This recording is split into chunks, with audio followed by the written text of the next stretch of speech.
Ito guys, no, medyo ito ibabala mag-ingat kasi yung iba sa inyo talagang sobrang compassionate kayo mga kapiksi. Pag sinabing compassionate guys,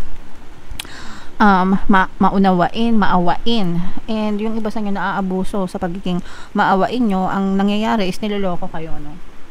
So, maaari kayong maloko, maabuso dahil sa sobrang maunawain at pagka maawain nyo sa ibang tao, kagaya nga nung sinabi ko sa inyo na parang baka maabuso kayo sa pera, lokohin kayo sa pera dahil sa sobrang pagiging mabait nyo. So, again,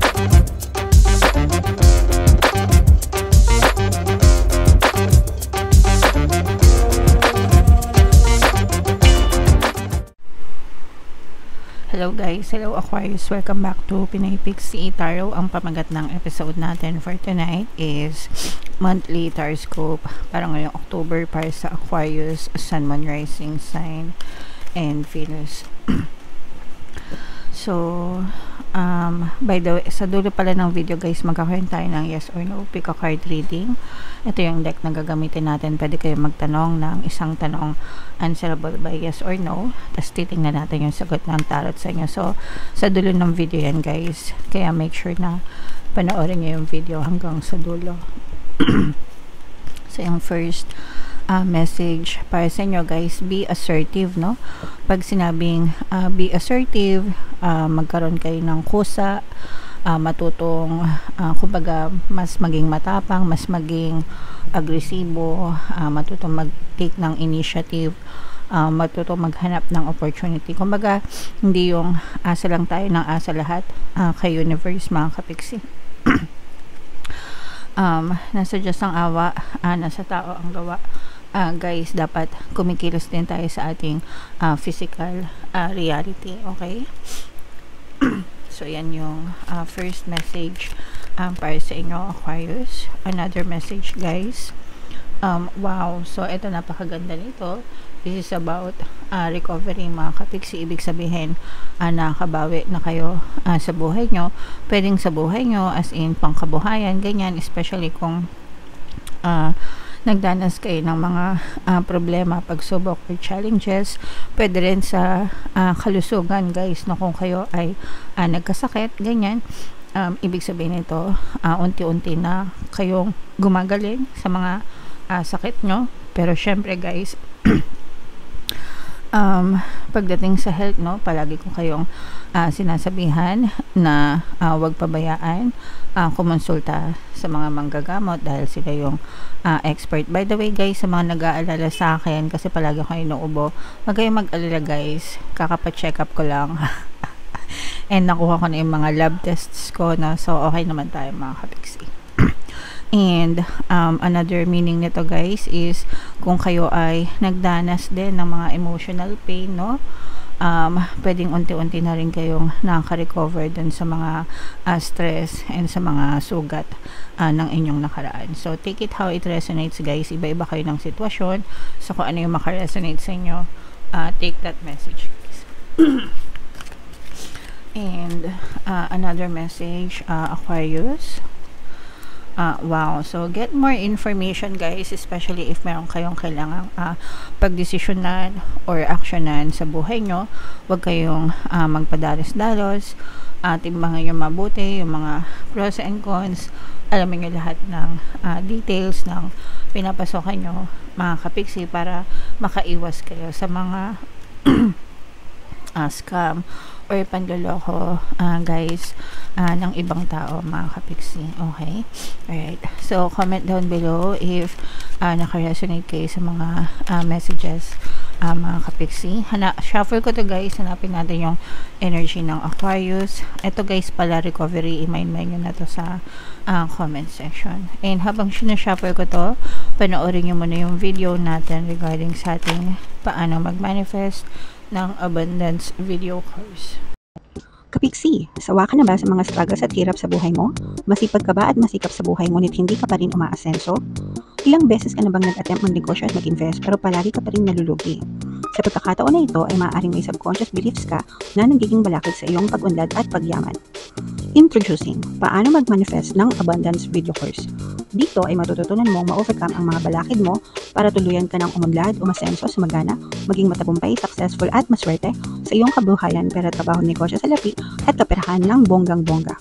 Dali, mag-send na ng email sa pinoypixie@gmail.com at simulan na ang iyong pagyaman ngayon. Alright, so sa lahat ng gusto mag-avail ng course guys, naka-flash sa screen nyo, meron tayong paano mag-manifest ng abundance video course, meron din tayong paano mawala ang third party at magkaroon ng harmonious na relationship, and meron din tayong paano pabalikin si ex, revise, breakup. Sa mga interesado guys, mag-send lang kayo ng email sa pinoypixie@gmail.com. So, Aquarius, kayo ay represent ng King of Swords sa ating spread. Latag natin yung spread nyo guys. And sa mga naghahanap ng mga pampaswerte na lucky charms or lucky bracelet, may mga items guys na makikita kayo sa description box nitong video. So, check nyo lang yun mga kapixie.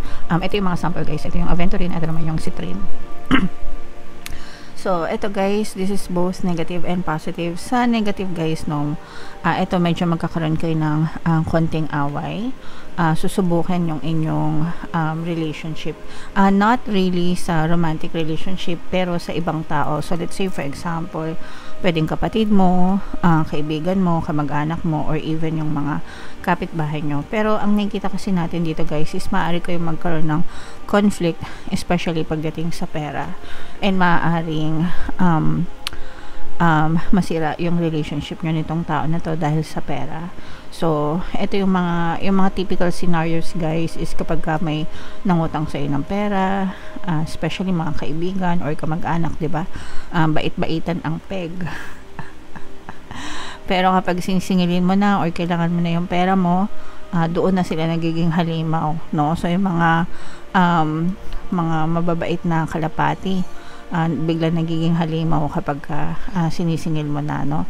So, maaaring ganun yung maranasan nyo and maaaring mawasak yung relationship nyo dito sa tao na to because of money issues. So, wala naman masamang magpautang or magpahiram ng pera guys, pero make sure na yung ipapahiram mo lang is yung amount na kaya mong mawala sa'yo. Kasi in the first place, hindi ka naman obligado na pautangan sila dahil meron ka ring sarili mong obligasyon and responsibilidad, no? Yung ibang tao kasi, diba, na membresyo sila, mare pare, peram naman ng 5,000, pambabayad ko lang ng kuryente ko, diba? Nakinabang ka ba sa kuryente nila? Hindi naman, diba? So, diba, yung pagka mga ganun, pwede mo namang tanggihan, kaya sabi mo, kulang din budget ko, 500 lang mapahiram ko sa'yo. So, bahala na siya maghanap ng 4-5 na kulang, diba? So, hindi mo kailangang i-shoulder lahat or hindi mo kailangang ipahiram ng buong buo kung magkano yung amount na hinihingi nila, diba?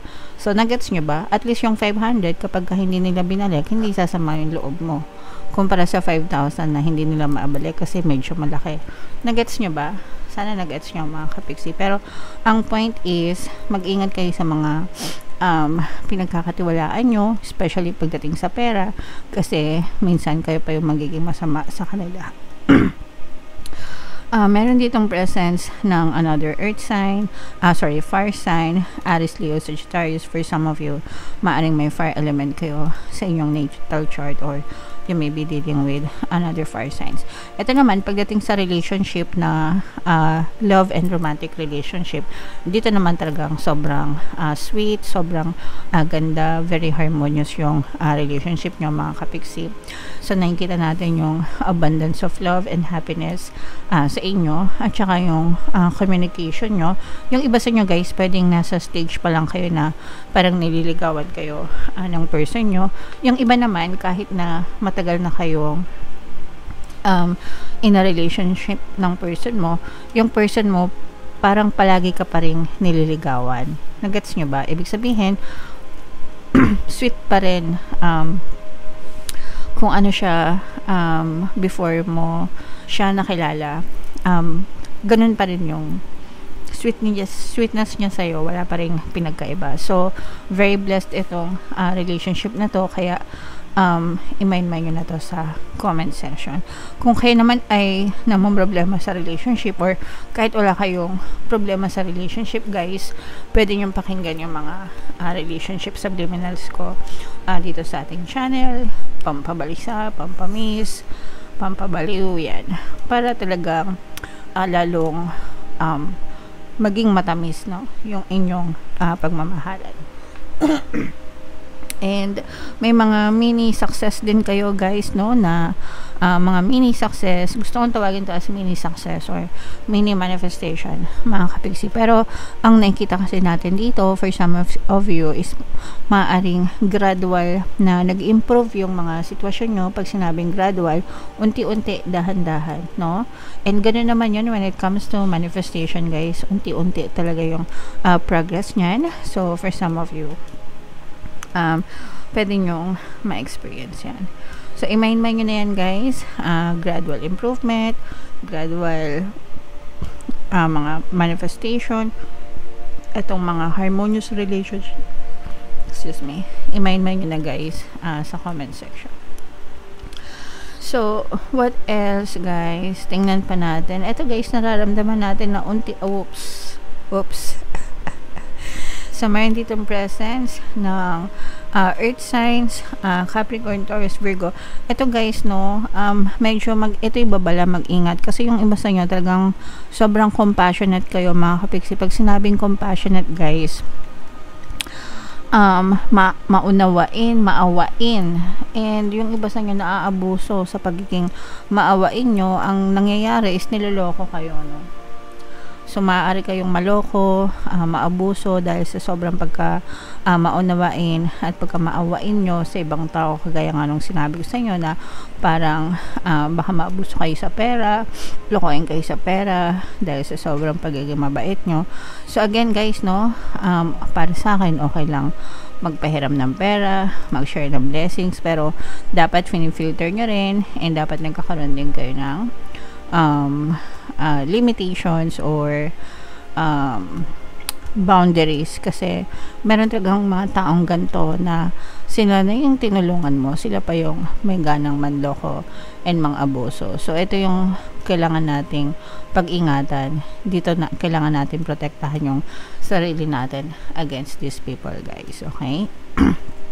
So mag-ingat kayo dito sa mga manduloko na to, kasi talagang parang sisirain kayo nitong nambongga guys. Alright, so comment down below. Ay, ito pala yung ating yes or no pick a card reading. So huminga ng malalim guys, tapos itanong nyo sa isip nyo yung tanong na gusto nyo malaman for October, answerable by yes or no. And habang sinashuffle ko to guys, naka-upload na yung ating 2026 pick a card kapalaran. Kung hindi nyo pa napapanood guys, punta lang kayo sa homepage natin, panoorin nyo lang doon.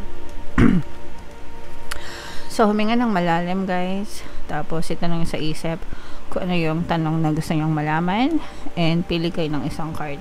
Ito yung card 1, card 2, card 3.